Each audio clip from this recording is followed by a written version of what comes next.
back, everyone. My name is Roy Brown. I, until this year, have been the main representative for the International Humanist and Ethical Union at the UN Geneva. And for 3 years, between 2003 and 2006, I was president of the organization. For those of you who don't know, IHEU is a federation of national humanist, secular, and free-thought organizations with about 100 member organizations in about 45 countries. We have been represented here at the UN since the early 60s. We're one of the oldest organizations with representation and accreditation to the UN. We're here to discuss the plight of the people of occupied Balochistan. The extrajudicial executions, the forced disappearances, people with no connection to terrorism, the use of anti-terrorist measures to terrorize and subdue the Baloch people. In fact, we're here to discuss war against the legitimate interests and aspirations of the Baloch people. Everyone here, I know, is committed to the plight of the Baloch people.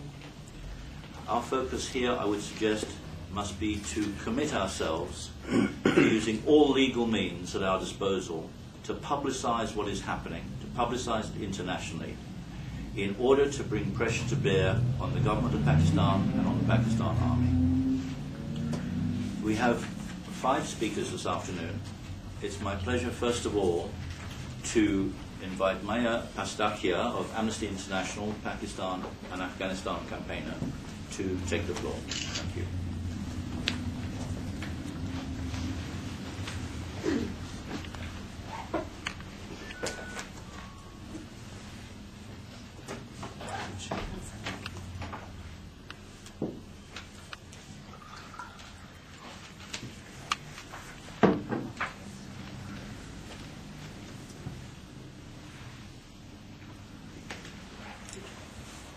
Thank you very much for inviting me today to this important and worthy event. I should point out that I'm not just here to talk about Amnesty's campaigning on enforced disappearances in Pakistan. I'm also here to find out more about the human rights situation in Balochistan. Historically, Amnesty International has done quite a lot of work on enforced disappearances in Pakistan, but we've mainly focused on the situation in the context of the war on terror. And we recognise there is a blind spot in not addressing the human rights situation in Balochistan, and as I said before, I'm here to find out more about the situation. Excuse me. Before I begin my presentation, I would just like to reiterate Amnesty International's position on enforced disappearances in Pakistan. When the new government was sworn into power in March 2008, Prime Minister Gilani emphasised the coalition government's commitment to upholding human rights. It committed itself to reinstating the deposed judges of the higher judiciary, a crucial step to safeguarding human rights in Pakistan.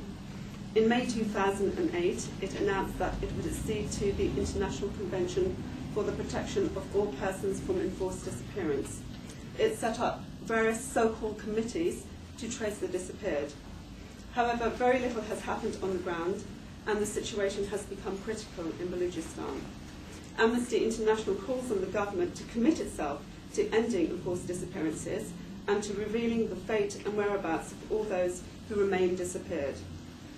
As an immediate first measure, the new government should ease the suffering of the relatives of the disappeared by either releasing the detainees or transferring them to official places of detention.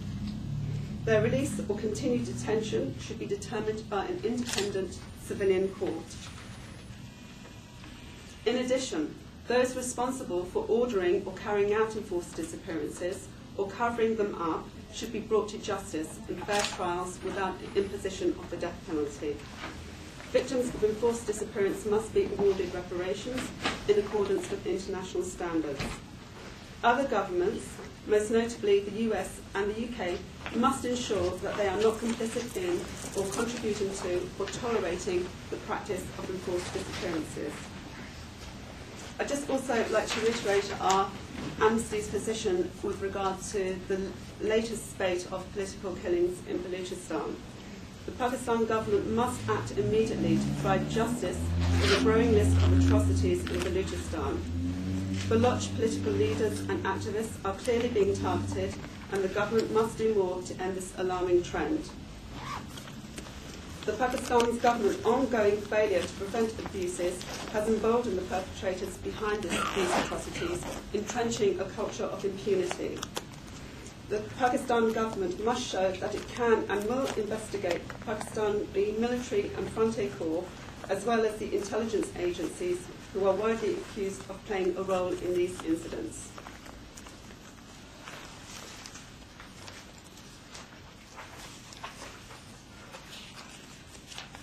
I would also like to point out that Amnesty International takes no position on whether or not the victims of enforced disappearance in Pakistan are innocent or guilty. Guilt is a matter of proof. It is a fundamental principle of law that everyone is innocent until proven guilty, beyond reasonable doubt. The only way to establish a person's innocence or guilt is to prosecute him or her in a fair trial. And I just want to read you some words from an excellent article I saw in Dawn newspaper about the virtues of due process.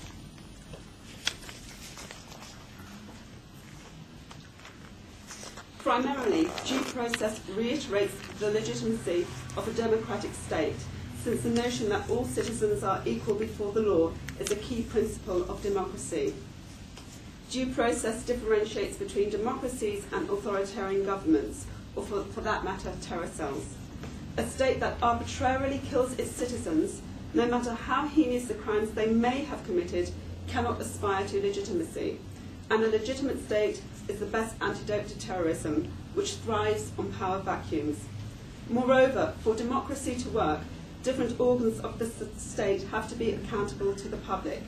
Trials, unlike fake encounters, are guided by the rule of law, transparent and open to public scrutiny. In its very setup, the judicial system offers the public recourse to question the state's actions. It is ironic that Pakistanis who consistently speak out against US drone attacks are not vociferously demanding fair trials for all detained terror suspects.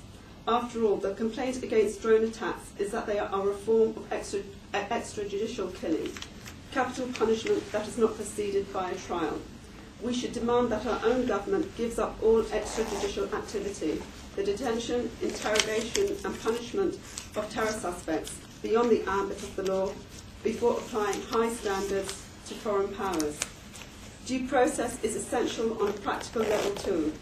Trials necessitate the building of a case, gathering evidence, tracking down witnesses and pursuing unanswered questions. Kasab's trial, for instance, forced the Indian authorities to find concrete proof to back accusations that Pakistanis were involved in the Mumbai attacks.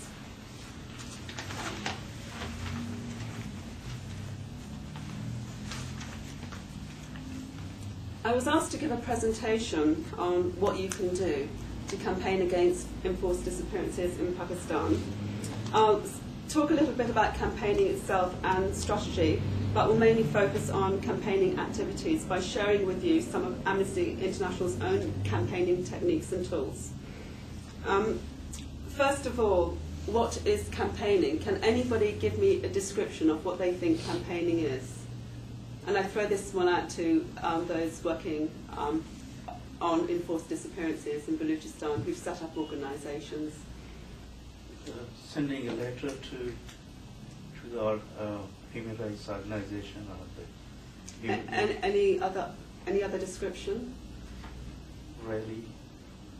To fight for the people, to fight for the missing people, to get their life, find out what they are, be worse of them. Mm-hmm. The parents is a part of it. You're all drawing on Yeah. intrinsic things that are intrinsic to campaigning. Campaigning is an organised course of action to achieve change. For example, there are fundraising campaigns to generate money, for example, cancer research, election campaigns to get a particular candidate nominated into a position of power, advertising campaigns perhaps to sell a particular product, and advocacy campaigns to change a policy, practice, attitude or behaviour.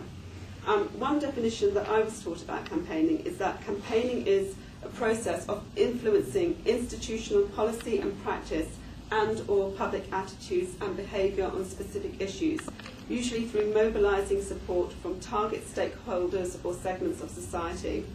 It involves influencing and mobilising people around specific solutions to particular problems. And strategic campaigning is the process of agreeing where you are now and deciding where you want to get to.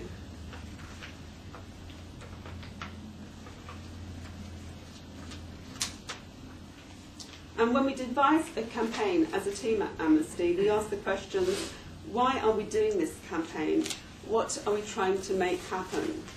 The specific concrete things that we want to achieve, be it a change in institutional policy, practice or law, are what we call objectives. In the context of enforced disappearances in Pakistan, our objectives related to the government of Pakistan have been quite broad but focused. We want the government of Pakistan to investigate and reveal any information regarding the fate and whereabouts of all individuals who've been subjected to enforced disappearance and rendition. We want individuals subjected to enforced disappearances to be released or held in recognised places of detention, formally charged and tried according to international standards of fairness, without recourse to the death penalty. We want the government of Pakistan to ensure that state agents suspected of committing or authorising the practice of enforced disappearance and secret detention are brought to justice in fair trials. We want the government of Pakistan to ratify the International Convention for the Protection of All Persons from Enforced Disappearance.